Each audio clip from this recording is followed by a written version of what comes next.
अगर किसी तरीके की बेटा कोई दिक्कत आती है तो ये आपका हेल्पलाइन नंबर दिया गया है, आप इस पे जो हमसे कनेक्ट हो सकते हैं। ठीक है, आज के सेशंस में बात करेंगे साइंस में फिजिक्स की बात करेंगे, जिसमें हम लोग जो है एमसीक्यू क्वेश्चंस के थ्रू उसके कॉन्सेप्ट को समझेंगे और साथ में उसके कॉन्सेप्ट को हम लोग देखेंगे कि कैसे आपको जो है उसको करना है। ठीक है, जिससे कि आपको कोई दिक्कत ना हो। ठीक है, तो आज के ये सेशन जो है BHUS AMU Jamia class 11th के लिए जो भी बच्चे अप्लाई कर रहे हैं एंट्रेंस एग्जामिनेशन के लिए, उनके लिए आपका सेशंस होने वाला है, जिसमें हम लोग फिजिक्स के क्वेश्चंस को आज के इस सेशंस में हम लोग देखेंगे। देखिए, तो आपके मोस्ट एक्सपेक्टेड MCQ वाली सीरीज है, जिसमें जो फिजिक्स में आपके क्वेश्चंस आ सकते हैं आपके एंट्रेंस एग्जामिनेशंस में, उसकी बात आज के सेशंस में हम लोग करने वाले हैं। ठीक है, तो आप सभी लोग जो हैं जल्द से जल्द आ जाइए सेशंस में, फिर हम स्टार्ट करते हैं सेशंस को।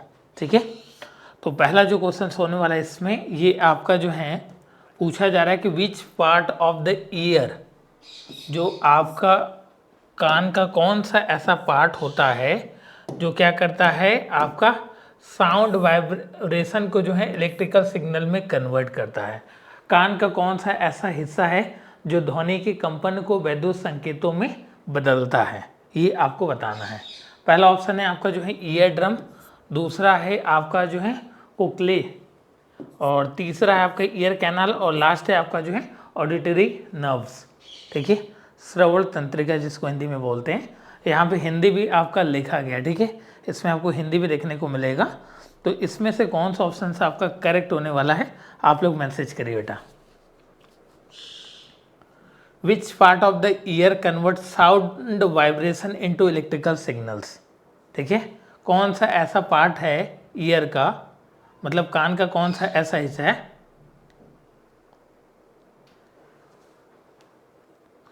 जो आपका जो है साउंड वाइब्रेशंस को इलेक्ट्रिकल सिग्नल में कन्वर्ट करता है, ये आपको बताना है। तो जल्द से जल्द सभी प्यारे बच्चे जो है मैसेज करिए, फिर हम आपका इसका आंसर्स की बात करते हैं। ठीक है,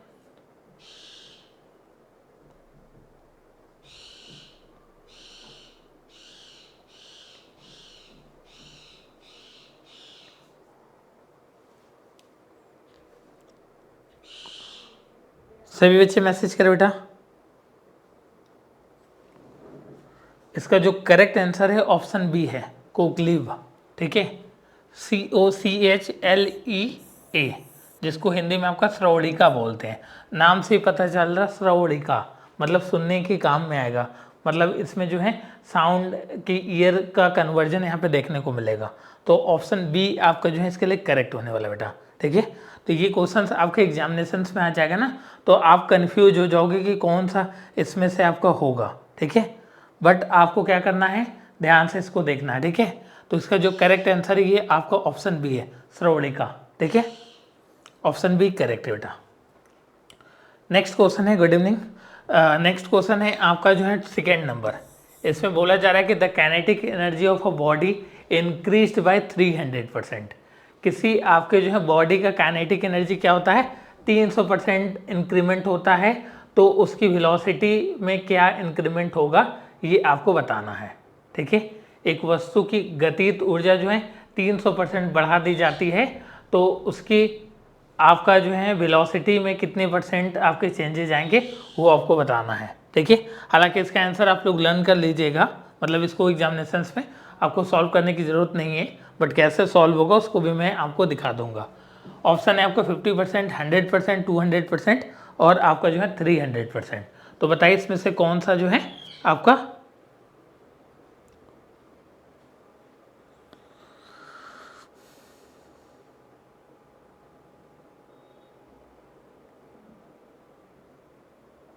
इसमें से कौन सा ऑप्शन करेक्ट, ये बताइए।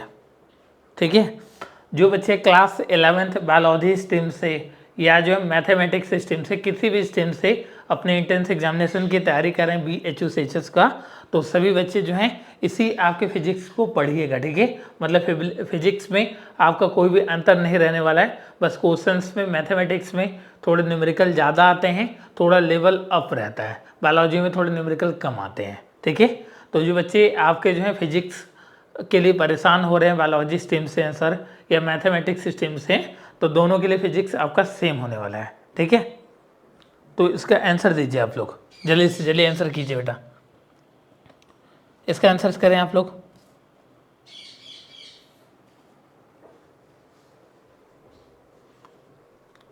और सभी बच्चे आंसर्स करिए। देखिए आप लोग गलतियां एग्जामिनेशंस में इस क्वेश्चंस पे तो मत करके आइएगा, सोनी जी और भी जितने बच्चे हैं प्यारे बच्चे, ठीक है, इसमें गलतियां नहीं करिएगा बेटा, इसमें गलतियां करोगे तो थोड़ी सी दिक्कत हो जाएगी। देखिए हम लोग जानते हैं कि जो काइनेटिक एनर्जी होता है, जिसको हिंदी में आपका गतिज ऊर्जा भी बोलते हैं, ठीक है, काइनेटिक एनर्जी बराबर क्या होता है, हाफ m इंटू में v स्क्वायर होता है, ठीक है, क्या होता है, काइनेटिक एनर्जी बराबर होता है half m into v square होता है। हम लोग m और v को जो है कांस्टेंट की तरह अगर ट्रीट करते हैं तो काइनेटिक एनर्जी का जो रिलेशनशिप है वो क्या है आपका जो है v स्क्वायर के बराबर यहाँ पे देखने को मिलेगा, ठीक है। यहाँ पे बोला जा रहा है कि जो काइनेटिक एनर्जी है वो 300% आपका इंक्रीमेंट हो जा रहा है, ठीक है, 300% का क्या हो रहा है, इंक्रीमेंट हो रहा है, ठीक है, मतलब 300% आपका जो है बढ़ जा रहा है, ठीक। तो आपसे बोला जा रहा है कि जो है वेलोसिटी में कितने परसेंट का इंक्रीमेंट होगा, तो the kinetic energy of body increase by 300%, 300% बढ़ रहा है, ठीक है, 300% बढ़ जा रहा है। तो आपका पहले कितना रहा होगा, 100% रहा होगा, 300 का और इंक्रीमेंट हो रहा है, ठीक है, मतलब टोटल जो इंक्रीमेंट हो रहा है वो कितना परसेंट का इंक्रीमेंट हो रहा है, 400% आपका जो है इंक्रीज हो रहा है, ठीक है, काइनेटिक एनर्जी आपका जो है 400% इंक्रीज हो रहा है। तो यहाँ से अगर हम लोग देखें इस रिलेशनशिप से आपका जो है V1 अपॉन में V2 करके, तो यहाँ से आपका काइनेटिक एनर्जी सपोज करिए आपकी स्टार्टिंग में आपका जो है 100 रहा होगा और बढ़ने के बाद आपका 400 हो जा रहा है, यहाँ से V1 अपॉन में V2, तो जो रिलेशन आ रहा है अगर आप इसको देखेंगे अच्छे से तो यहाँ से आपका जो है स्क्वायर रूट ले लेंगे तो ये आपका जो है जस्ट डबल हो जाएगा, ठीक है, क्या हो जाएगा आपका, अगर मैं V2 की बात करता हूँ तो ये हो जाएगा आपका जो है 2 टाइम्स V1 के, ठीक है, यहाँ से अगर आप रिलेशनशिप निकालेंगे ये स्क्वायर होता है बेटा, ठीक है, तो यहाँ से आपका जो है V1 अपॉन में V2 बराबर अगर आप लिखना चाहें तो यहाँ से आपका जो है ये 1/4 हो जाएगा, ठीक है, ये जो है आपका 0 से 0 कट के 1/4 होगा, रूट ले लेंगे तो ये आपका जो है 1/2 हो जाएगा, ठीक है, यहाँ से आपका जो है ये 1/2 हो जाएगा, ठीक है। अगर मैं इसको क्रॉस मल्टीप्लाई करके देखूँ तो यहाँ से V2 बराबर हो जाएगा 2V1, ठीक है, मतलब जस्ट आपका जो है वेलोसिटी यहाँ पे डबल्ड देखने को मिल रही है। बट क्वेश्चंस में ये नहीं पूछा है, उसमें पूछा है कि व्हाट परसेंटेज, कितना परसेंट होता है, तो हम लोग क्या जानते हैं, फाइनल माइनस इनिशियल अपॉन में इनिशियल इंटू में 100, तो आपका कितना वेलोसिटी था 2 टाइम्स हो गया फाइनल, और इनिशियल कितना था 1 टाइम्स था, अपॉन में इनिशियल इंटू में 100 करेंगे, ठीक है, तो ये हो जाएगा 100%। ऑप्शन आपका जो है बी करेक्ट बेटा इसके लिए, ठीक है। अगर आपसे पूछता परसेंटेज को हटा के कि वेलोसिटी में कितना परसेंट का इंक्रीमेंट हुआ तो जस्ट आपका डबल्ड हो गया, 200 टाइम्स हो गया, बट यहाँ पे क्या बोला है कि by what percent will its velocity increase, कितने परसेंट आपकी वेलोसिटी इंक्रीज कर रहा है, तो आपका जो है 100%, ठीक है, ऑप्शन आपका जो है बी इसके लिए करेक्ट है बेटा।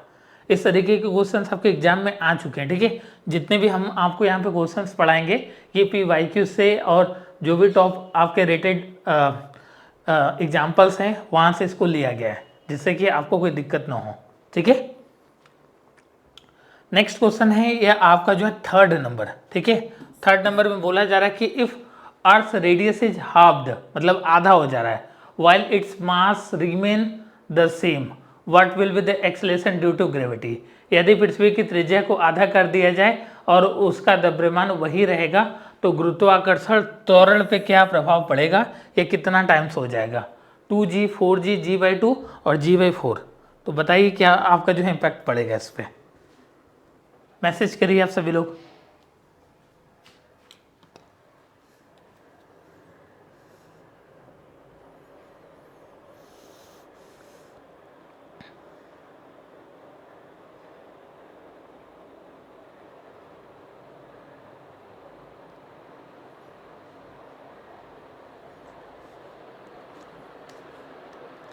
मैसेज करिए बेटा इसके लिए, ठीक है।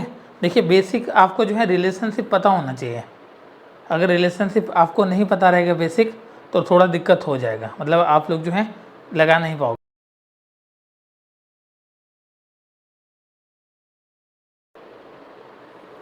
देखिए मैं यहाँ पे आपको जो है एक छोटा सा स्मॉल जी और कैपिटल जी उसके मास में आपको जो है एक छोटा सा रिलेशन में बता दे रहा हूँ। स्मॉल जी बराबर होता है capital G capital M upon में आर स्क्वायर। ठीक है, इस वाले फॉर्मूले से आप लगा सकते हैं। यहाँ पे आपका क्या पूछा, what will be the acceleration due to gravity पूछा जा रहा है। देखिए तो ये आपका स्टैंडर्ड फार्मूला होता है और यहाँ पे क्या बोला जाए कि रेडियस जो होता है वो आपका जो है 1/2 हो जाता है अगर आर डैश यहाँ पे लिख कर लेते ये, और आपका जो मास रहता है वो आपका एम डैश आपका एम के बराबर रहता है, मतलब इसमें कोई दिक्कत नहीं है। ठीक है, तो क्या इम्पैक्ट पड़ेगा वो आपको बताना है। जल्दी से आप सभी लोग मैसेज करिए।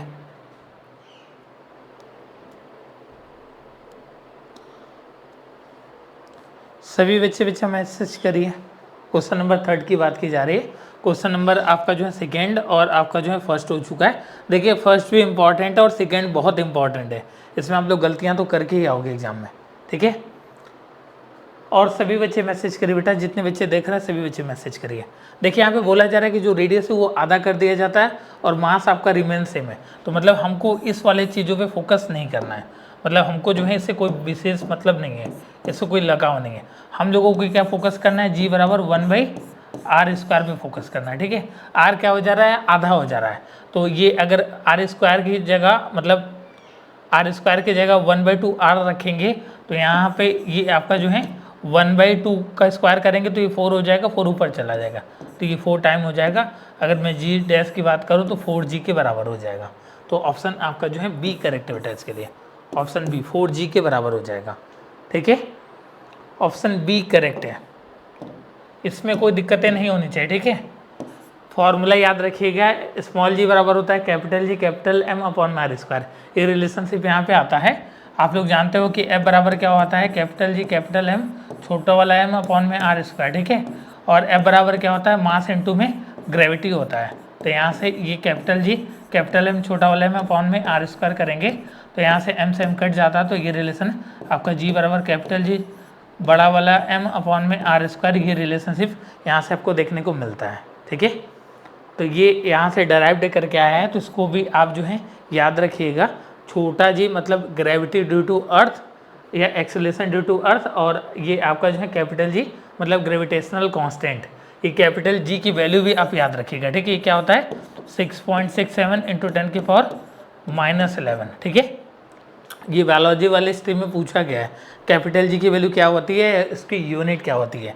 तो 6.67 × 10⁻11 न्यूटन मीटर स्क्वायर पर केजी स्क्वायर। ठीक है, इससे आपके जो है क्वेश्चंस ग्रेविटेशन से एक क्वेश्चंस आपके कंफर्म पूछे जाएंगे आपके एंट्रेंस एग्जाम में।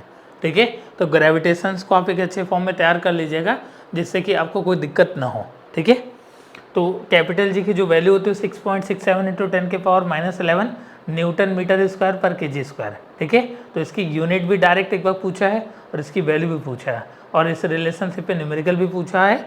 और एक छोटा सा कॉन्सेप्ट ये भी याद रखिएगा कि जैसे आपका जो होता है मास और वेट, ठीक है, ये दोनों में क्या डिफरेंस होता है इसको भी ध्यान रखिएगा। ठीक है, मतलब आपका जो है m और w में क्या आपका डिफरेंस होता है। जैसे कि आप लोग जानते हो कि वेट, हम लोग सुनते हैं दुकानों पे कि हम लोग क्या करते हैं इतने केजी आपका चीनी लाए, तो क्या होता है मास होता है। ठीक है, और वेट की जो यूनिट होती है आपकी भार की जो यूनिट होती है वो कितना होती है, वो आपका न्यूटन होता है। तो इस बात को याद रखिएगा कि वेट की जो यूनिट होती है वो न्यूटन होती है और मास की जो यूनिट होती है वो आपकी केजी होती है, जिसको हिंदी में द्रव्यमान बोलते हैं और इसको भार बोलते हैं। ड्यू टू ग्रेविटी आ जाएगा तो वो आपका जो है वेट में कंसीडर किया जाएगा। ठीक है, नेक्स्ट क्वेश्चन आपका जो है 4th नंबर, इसको भी ध्यान से रखिएगा। ये भी क्वेश्चन आपका जो है थोड़ा VIP में। ठीक है, यहाँ पे बोला जा रहा है कि when light ray enter the eye. ठीक है, आपका क्या होता है कि जब प्रकाश की किरणें आंखों में प्रवेश करती हैं most of the refraction occur, refraction देखिए ध्यान से रखिएगा। ठीक है, अपवर्तन की बात की जा रही है। ठीक है, अकर एट द, पहला ऑप्शन है आपका crystalline lens, outer surface of the cornea, दूसरा बोला जा रहा है आपका आइरिस और तीसरा बोला जा रहा है पीपल। ठीक है, मोस्ट यहाँ पे लिखा है तो इस बात को याद रखिएगा कि मतलब ज़्यादातर यहाँ पे पूछा जा रहा है कि आपका जो है रिफ्रैक्शन कहाँ पे होगा। ठीक है, सभी बच्चे मैसेज करिए, और सभी बच्चे मैसेज करिए बेटा।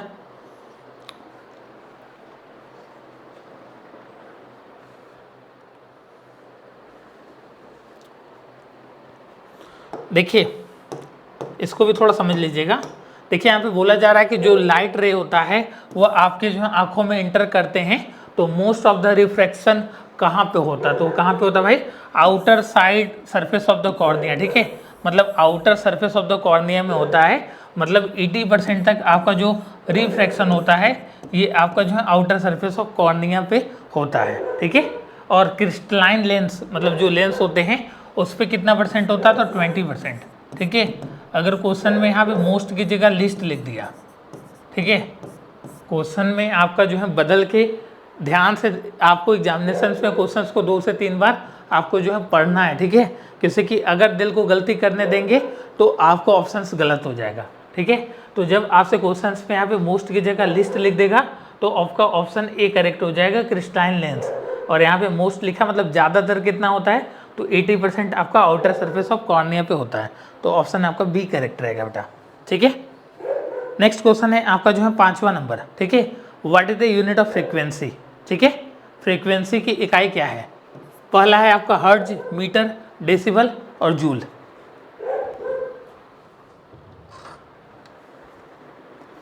इसमें क्या बोला जा रहा है कि what is the unit of frequency, जो आवृत्ति होता है फ्रीक्वेंसी उसकी यूनिट क्या होती है। तो ये बहुत ही बेसिक क्वेश्चन है, इसकी यूनिट आपकी हर्ट्ज होती है। ठीक है, हर्ट्ज होती है जो आपका जो है बेसिकली 50 to 60 हर्ट्ज के बीच में आपका लाइज करता है। कोई भी आप इलेक्ट्रिकल इंस्ट्रूमेंट उठा के देख लीजिए, वहाँ पर आपको देखने को मिलेगा, ये आपकी मार्किंग देखने को मिलेगी 50 से लेकर आपका जो है 60 हर्ट्ज तक आपको देखने को मिलेगा, 60 हर्ट्ज तक देखने को मिलेगा। जो मीटर होती है वो लेंथ की यूनिट होती है, जूल आपका जो है वर्क का या कह सकते हो आपका जो है एनर्जी की यूनिट कह सकते हो। ठीक है, काइनेटिक एनर्जी वगैरह की यूनिट आपकी जूल हो सकती है। ठीक है, और अगर मैं इसकी बात करता हूँ डेसिबल, ठीक है, तो डेसिबल जो होता है बेसिकली लाउडनेस। ठीक है, शोर, लाउडनेस, जैसे हम लोग बातचीत करते हैं तो 50 डेसिबल, जो कॉमर्शियल आपके जो हैं फैक्ट्रीज वगैरह होते हैं तो वहाँ पे 80 decibel.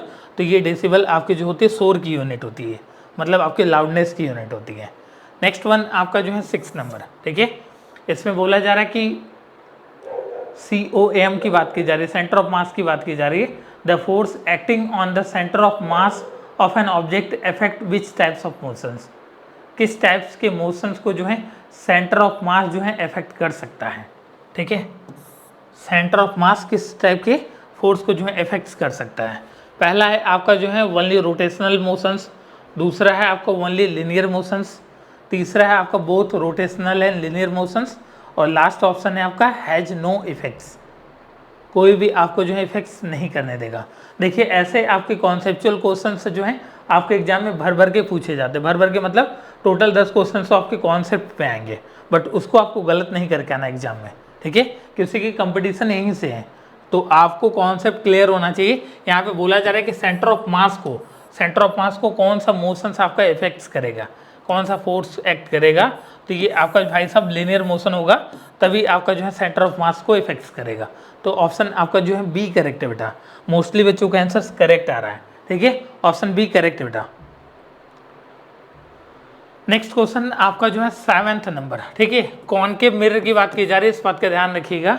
A concave mirror form an image of height, जो इमेज ऑफ हाइट है वो आपका 10 सेंटीमीटर है, और ऑब्जेक्ट्स का जो हाइट है वो आपका जो है 2 सेंटीमीटर है। तो आपको जो है मैग्निफिकेशंस बताना है। ठीक है, देखिए साइन ध्यान रखिएगा, मेन बेटा साइन का ही खेल है। A concave mirror form an image of height 10 centimetre for an objects of height 2 centimetre, what is the मैग्निफिकेशंस।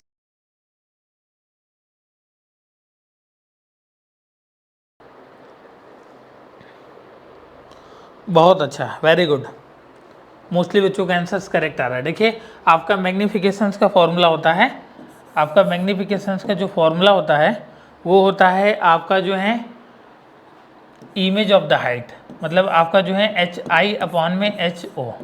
ठीक है, एच आई अपॉन में एच ओ होता है, ठीक है। तो एच आई कितना है आपका 10 सेंटीमीटर है और ये आपका जो है 2 सेंटीमीटर है, तो ये आपका 5 हो गया, ठीक है।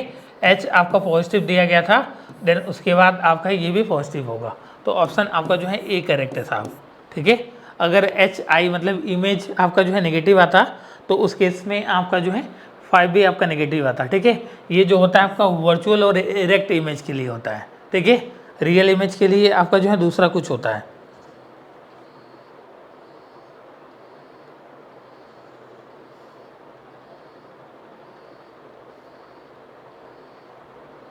समझ गए? तो इसमें आपका जो है ऑप्शन ए करेक्ट बेटा। हाँ, मैंने वही बता दिया ना कि साइन आपका कब चेंज होगा, उसके लिए भी मैंने आपको बता दिया कि नेगेटिव साइन जब होगा वो आपका रियल और इन्वर्टेड इमेज होगा, उस केस में आपकी जो ये हाइट होगी ये आपकी -10 दी रहेगी, तो उस केस में आपका रिजल्टेंट जो मैग्नीफिकेशन होगा वो आपका -5 हो जाएगा।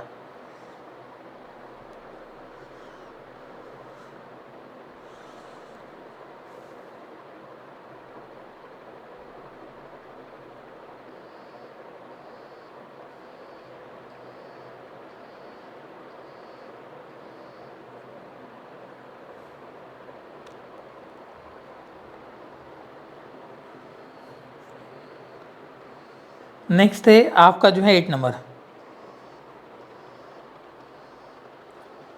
ठीक है। तो यहाँ पे बोला जा रहा है कि which of the following is not a characteristics of sound waves, निम्नलिखित में से कौन सी ध्वनि तरंगों की विशेषता नहीं है, ठीक है। विशेषता नहीं है, ध्यान से समझिएगा, ठीक है। यहाँ पे नहीं है पूछा जा रहा है। पहला है आपका दे आर लॉन्गिट्यूडनल वेव्स, ये लंबवत तरंगे होती हैं। फिर बोला जा रहा है कि they require a medium to travel, तीसरा बोला जा रहा है they travel faster in air than in water, they carry energy, ठीक है।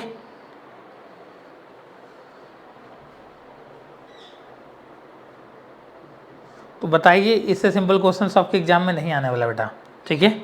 ये प्यारा क्वेश्चन है, अगर आप ध्यान से इसको देखेंगे तो आप चीज़ों को गलत करके नहीं आएंगे एग्जामिनेशंस में, तो दिल को गलती मत करने दीजिएगा, ठीक है।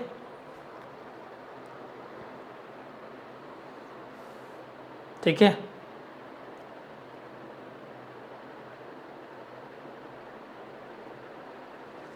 बच्चा जब आपने एक चीज़ देखा होगा कि जब आप किसी चीज़ की रिकॉर्डिंग करते हो, अपनी वॉइस की रिकॉर्डिंग करते होंगे, तो उसमें आपने एक चीज़ देखा होगा, कुछ ऐसे ऐसे, फिर छोटा बड़ा, फिर कुछ ऐसे ऐसे, ठीक है, देखा होगा, ठीक है।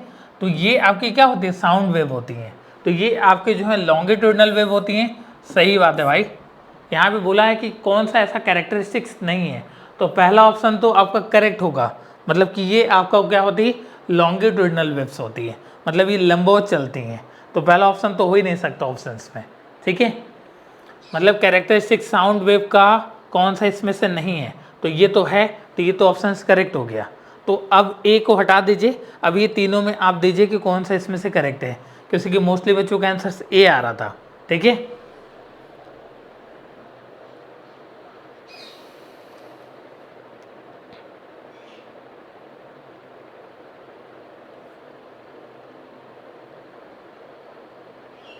ठीक है,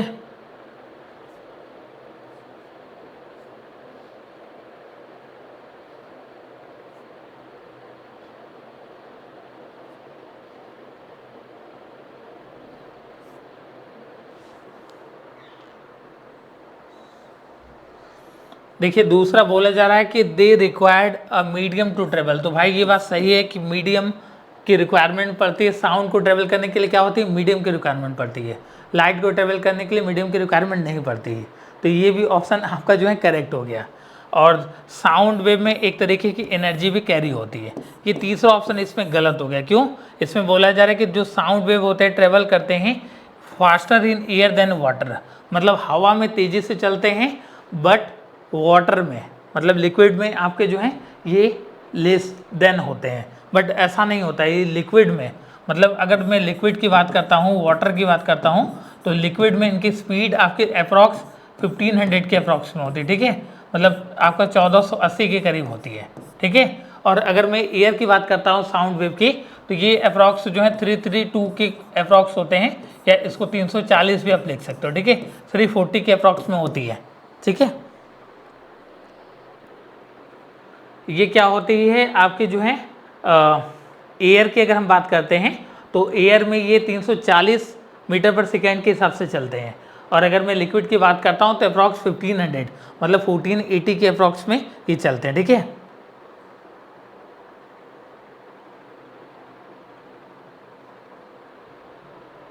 ठीक है, तो ये याद रखिएगा। तो इसमें जो करेक्ट आंसर होगा ये ऑप्शन आपका सी होगा कि आपके जो है एयर में आपका क्या होता है, कम उनकी स्पीड होती है compare to liquid.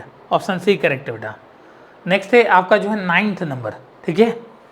9th number में न्यूमेरिकल है, इसमें बोला जा रहा है कि a body of mass 2 kg is moving with velocity 10 metre per second, how much work is required to stop the body. ये आपसे पूछा जा रहा है कि उसे रोकने के लिए कितनी ऊर्जा चाहिए होगी, 50 जूल, 100 जूल, 150 और 200 जूल।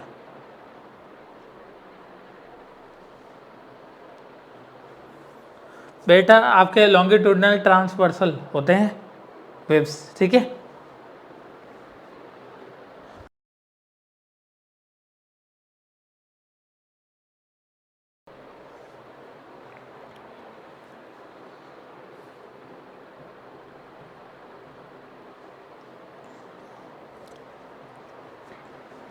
देखिए क्वेश्चंस में आप जब भी न्यूमेरिकल को लगाइएगा तो सबसे पहले 2-3 चीज़ों को बात ध्यान रखिएगा, ठीक है।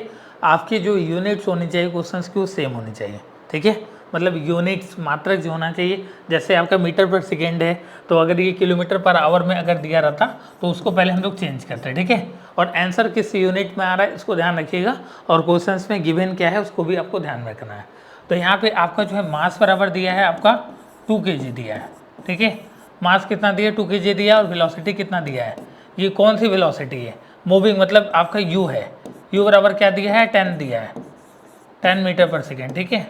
और v बराबर क्या है यहाँ पे 0 है, ठीक है, v की वैल्यू 0 है। तो हम लोग क्या करते हैं, काइनेटिक एनर्जी निकालने के लिए आपका half m into u square, और इसको घटाते हैं half m into v square से, ठीक है। फाइनल काइनेटिक एनर्जी निकालने के लिए क्या करते हैं, वी स्क्वायर यू स्क्वायर में से यू स्क्वायर को घटाते हैं तो काइनेटिक एनर्जी निकल जाता है, ठीक है। तो ये तो आपका 0 हो गया, माइनस में 1/2 हाफ m इंटू में वी स्क्वायर मतलब 100 हो गया, 2 से 2 कट गया, तो ये आपका -100 आपका जूल आ गया, ठीक है। तो ये माइनस साइन यही आपका डिनोट करता है कि ये आपका जो है स्टॉप करने में यूज हुआ है, ठीक है। मतलब नेगेटिव साइन ये है कि इसके जो भी आपका लग रहा है उसके अपोजिट डायरेक्शंस में हम लोग जो है वर्क डन कर रहे हैं, ठीक है। तो ये नेगेटिव साइन ही आपका डिनोट करता है। तो इस तरीके से आप इसको निकाल सकते हैं हाफ mv स्क्वायर, ठीक है, फॉर्मूले का यूज करके। तो ऑप्शन आपका जो है बी करेक्ट होगा, 100 जूल, ठीक है। अगर सपोज करिए कोई ऐसा ऑप्शन रहता जिसमें -100 जूल रहता तो उसमें हम लोग अप्रोप्रिएट जो आंसर रहता वो हम लगा कर आते हैं, ठीक है। तो अभी यहाँ के लिए -100 जूल कहीं नहीं दिया है, तो ऑप्शन बी करेक्ट बेटा इसके लिए। नेक्स्ट क्वेश्चन है आपका जो है 10th नंबर, ठीक है। लो आ गया, फ्रीक्वेंसी की हमने बात की है अभी क्वेश्चन नंबर 3rd 4th में, और यहाँ पे फ्रीक्वेंसी की बात आ गई, ठीक है। The frequency of sound wave determine its, ध्वनि तरंग की आवृत्ति किस गुण को निर्धारित करती है। मतलब फ्रीक्वेंसी की वजह से कौन सी आपकी ऐसी प्रॉपर्टी है जो डिफाइंड की जाती है। पहला ऑप्शन है आपका लाउडनेस, दूसरा है आपका पिच, तीसरा है आपका जो है स्पीड, और लास्ट है आपका जो है वेव लेंथ, ठीक है। तो जल्दी से बताइए। बिल्कुल करेक्ट आंसर है बेटा, ऑप्शन आपका जो है बी करेक्ट है, पिच। पिच जो होता है वो आपका डिफाइन करता है, बहुत सारे बच्चे आंसर नहीं दे रहे हैं तो इसको ध्यान रखिएगा। पिच जो होता है वो फ्रीक्वेंसी की वजह से आपका डिटरमाइन किया जाता है। तो ऑप्शन आपका जो है पिच आपका जो है करेक्ट है। जैसे हायर पिच होती है तो उस केस में जैसे सीटी होती है, ठीक है, तो उसकी पिच क्या होती है, हायर पिच होती है।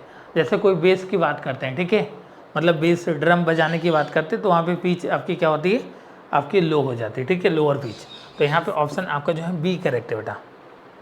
टोटल हम लोग 15 तक के सॉल्यूशंस को देखने वाले हैं, ठीक है।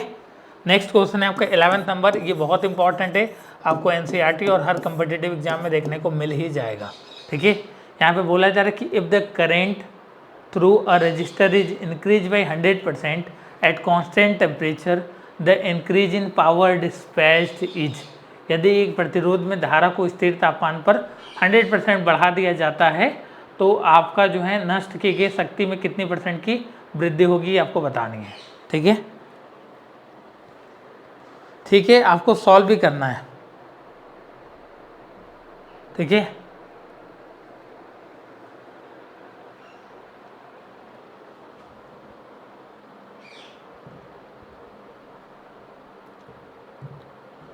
देखिए इसको समझिएगा। यहाँ पे बोला जा रहा है कि जो हाफ की 100% इंक्रीमेंट होती है, पावर की बात की जा रही है।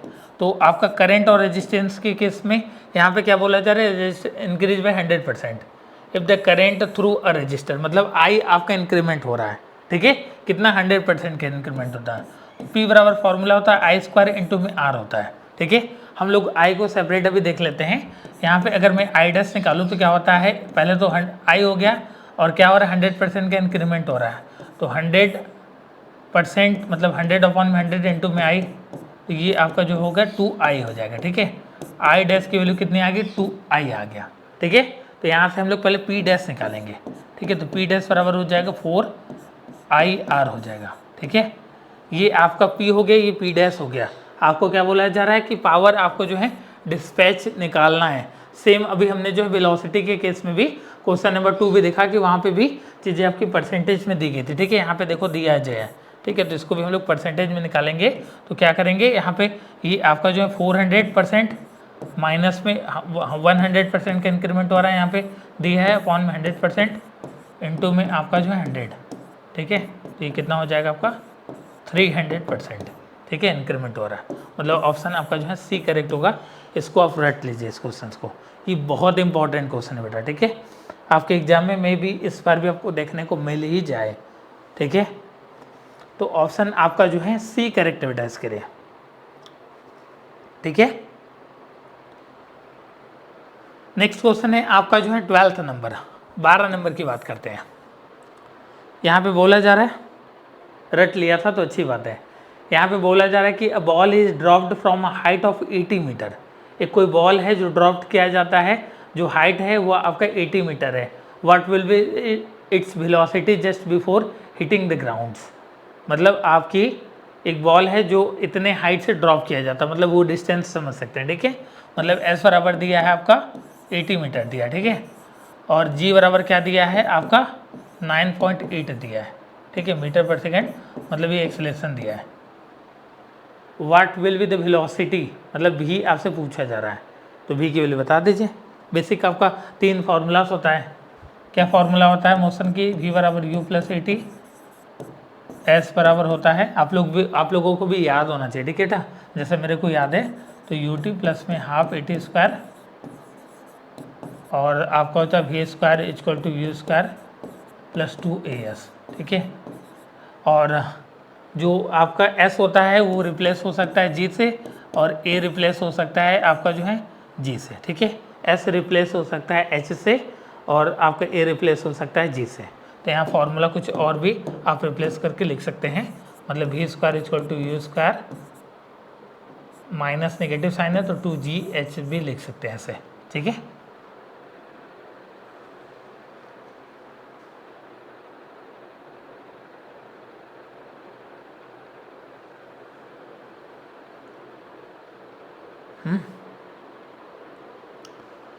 मतलब मोस्टली आपका ये कट जाएगा तो we square equal to 2GH के बराबर हो जाएगा। ठीक है, तो यहाँ से आपका 2 इंटू में जी की वैल्यू आपकी 10 अप्रॉक्स में मैं रख दे रहा हूँ अभी, और एच की वैल्यू आपकी 80 रख दे रहा हूँ। ठीक है, तो ये हो गया 8 इंटू में 2 1600 हो गया, 1600। ठीक है, वी स्क्वायर, तो यहाँ से आपका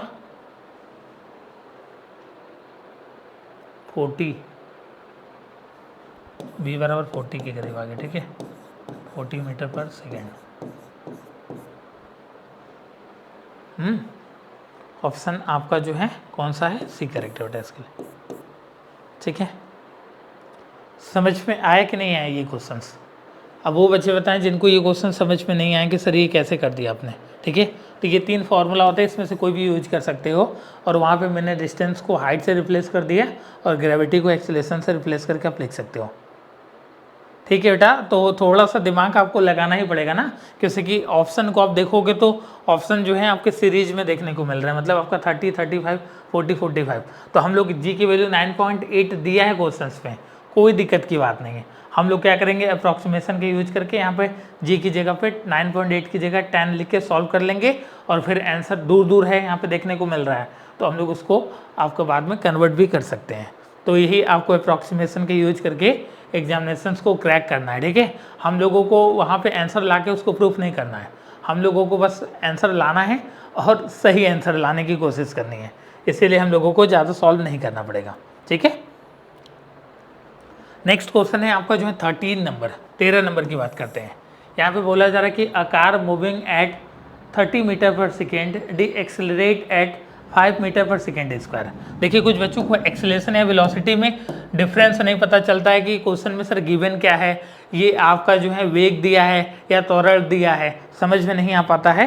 तो उनके लिए मैं बता रहा हूँ कि यहाँ पे देखो मीटर पर सेकेंड दिया है, ठीक है, यहाँ पे मीटर पर सेकेंड स्क्वायर दिया है। ठीक है, तो यूनिट से भी आप पकड़ सकते हो। ठीक है, मतलब आपका u बराबर दिया है 30 दिया है, और a बराबर दिया है आपका -5 दिया है। ठीक है, और आपसे डिस्टेंस पूछा जा रहा है, तो कोई भी फॉर्मूला लगा के आप निकाल लीजिए।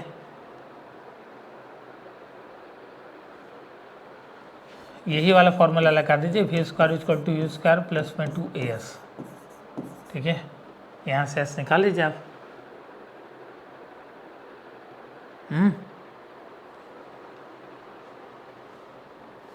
निकाल के बताइए, ऑप्शन बी आ रहा है, और से भी बच्चे मैसेज करिए।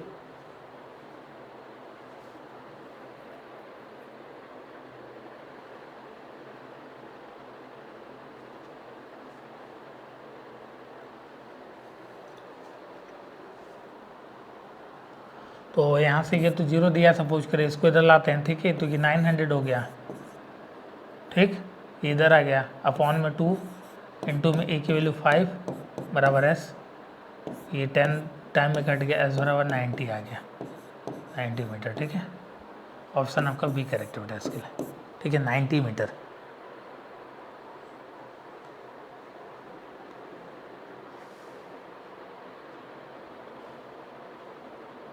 ठीक है, अच्छा इंडियन क्रिएटर समझ गया।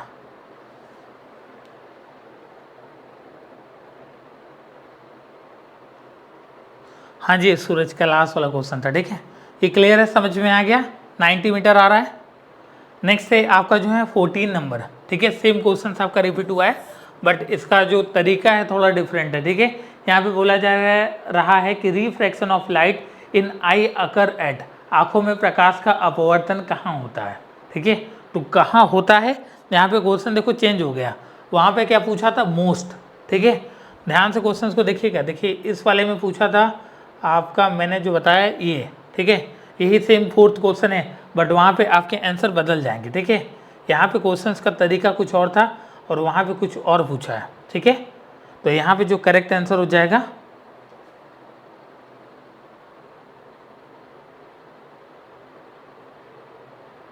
ठीक है, refraction of light in I occur at, कहाँ पे होता है, तो हमने बताया कि कार्निया पे जो होता है वो आपका 80% होता है, और जो लेंस में होता है वो आपका 20% होता है। ठीक है, तो जो करेक्ट आंसर होगा both the cornea and the lens, option C correct हो जाएगा बेटा इसके लिए। ठीक है, ऑप्शन सी करेक्ट हो जाएगा। ठीक है बेटा, आप जो है मेरे नंबर पे कॉल करिए, मैसेज करिएगा, आप हमसे पर्सनली बात कर लीजिएगा। ठीक है, जिसको दिक्कत आ रही है बेटा। ठीक है, जो मैसेज कर रहे हैं इंडियन आपके क्रिएटर भाई साहब, आप मैसेज करके बात कर लीजिएगा। ठीक है, इसमें जो करेक्ट आंसर है ये आपका ऑप्शन सी करेक्ट है बेटा। नेक्स्ट और last question of the day की बात करते हैं। यहाँ पे क्या बोला जा रहा है कि 3 रजिस्टर है जो आपका 4 ओम, 6 ओम एंड 12 ओम का है, जो कैसे कनेक्ट होता है, पैरेलल में होता है। ठीक है, पैरेलल में कनेक्ट होता है तो उसको इक्विवेलेंट रेजिस्टेंस आपको बताना है कि कितना होगा। ठीक है, पैरेलल में आपका कनेक्ट किया गया है तो इक्विवेलेंट रेजिस्टेंस आपको बताना है। तो इससे सिंपल क्वेश्चन आपके एग्जाम में नहीं आएगा। 2 ओम, 3 ओम, 4 ओम, 5 ओम। तो last question of the day की बात करते हैं, इसके आंसर्स को दीजिए आप लोग, और ये 15 क्वेश्चंस को एक बार फिर से रिवीजन में आप लोग रिवाइज कर लीजिएगा, जिससे कि आपको कोई दिक्कत ना आए। ठीक है, तो जल्दी से मैसेज करिए इसके आंसर्स को। देखिए जो फॉर्मूला होता है, अगर मैं बात करता हूँ आपके पैरेलल्स की, ठीक है, तो 1 में R इक्विवेलेंट्स बराबर होता है 1 में R1 प्लस 1 में R2 प्लस 1 में R3। ठीक है, तो यहाँ पे सिंपली आप पुट कर दीजिए 1/4 प्लस 1/6 प्लस 1/12। ठीक है, इसका एलसीएम ले लीजिए, आपका 12 आ जाएगा। उसके बाद ये आपका जो है 3 हो गया, प्लस में 2 हो गया, प्लस में आपका 1 हो गया। ठीक है, ये 6 आपका 12 हो गया, ये आपका जो है 1/2 आ गया। 1/2 की वैल्यू किसके बराबर है? 1/R इक्विवेलेंट्स के। तो यहाँ से भाई साहब R इक्विवेलेंट्स की जो वैल्यू आ गई, ये आपकी R इक्विवेलेंट्स बराबर आ गया 2 ओम। ठीक है, तो 2 ओम कौन सा ऑप्शन है इसके लिए? तो ऑप्शन ए करेक्ट है। आप सभी बच्चों का जो है करेक्ट आंसर है। ठीक है, तो इस तरीके से आप जो है क्वेश्चंस को करेंगे, जिससे कि आपको कोई दिक्कत नहीं आएगी। ठीक है, ये थे आपके जो है टॉप 15 तक के सॉल्यूशंस। मतलब हमने जो है 15 क्वेश्चंस आपको कराएं जो आपके एग्जामिनेशंस के पॉइंट ऑफ व्यू से बेहद इंपॉर्टेंट है। ठीक है, मतलब बहुत इंपॉर्टेंट है, तो इसको आप लोग देख लीजिएगा। और देखिए क्वेश्चन ये बदल गया। ठीक है, यहाँ पे बोला जा रहा है कि refraction of light in ice occur at, कहाँ पे होता है? तो दोनों केस में होता है। मोस्ट अप्रोप्रिएट आंसर आपका ऑप्शन सी होगा, कहीं कहीं बी भी देखने को मिलेगा, बट उस केस में। ठीक है, मोटिवेशन नहीं बेटा, मोटिवेशन यही है कि मेहनत करते रहिए बस। ठीक है, आंखों को बंद करिए और BHU का सपना देखिए, वही मोटिवेशन है बेटा। ठीक है, बस यही बोलिए कि आंखें बंद करूं तो नजर आते हो तुम, कैसे कहूं मैं तुझे कितना प्यार करता हूं, लोग अच्छे वक्त का इंतजार करते हैं, मैं अच्छे वक्त से ज़्यादा BHU के दीदार का इंतज़ार करता हूँ, ऐसा कुछ बोल दीजिए। ठीक है, और आप लोग जो हैं BHU में आइए और अपने जो हैं सपनों को, अपने ड्रीम को फुलफ़िल करिए। ठीक है, थैंक यू सो मच। इसी आपके जो हैं एक छोटी सी प्यारी सी शायरी के साथ हम आज के ये सेशंस जो है समाप्त करते हैं। आपको कमेंट सेक्शन में कमेंट करके बताना है कि आज के ये टॉप 15 आपके क्वेश्चंस कैसे लगे और आपने किस क्वेश्चंस में कितने क्वेश्चंस बनाए, 15 में से आपके कितने करेक्ट हैं, ये आपको बताना है। थैंक यू सो मच, अपना ख्याल रखिए। हाँ जी, आप ही से बोल रहा हूँ, थोड़ा प्रैक्टिस कर लिया करो। प्रैक्टिस देखो क्लियर हो गए, ये सारे क्वेश्चंस जो भी मैंने आपको कराए हैं थोड़ा प्रैक्टिस पर रखिए। ठीक है, आप जो है 2 से 3 बार रिपीट कर लेंगे तो आपको एग्जामिनेशंस में अगर दिखेगा, जैसे सपोज करिए अगर ये क्वेश्चंस आपको दिख जाएगा, ठीक है, तो इसको बिना सॉल्व किए भी आप उड़ा कर आओगे। ठीक है, जैसे आपके ये क्वेश्चंस भी दिख गया, अगर आपने 2-3 बार प्रैक्टिस किया है तो इसको भी उड़ा कर आओगे।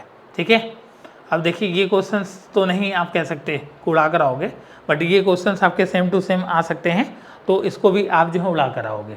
मतलब आप जो है एकदम बस टिक मारोगे बिना सॉल्व किए, तो आपको थोड़ा प्रैक्टिस करनी है। ठीक है, अभ्यास करते रहिए, बाकी हम मिलेंगे आपके नेक्स्ट क्लास में।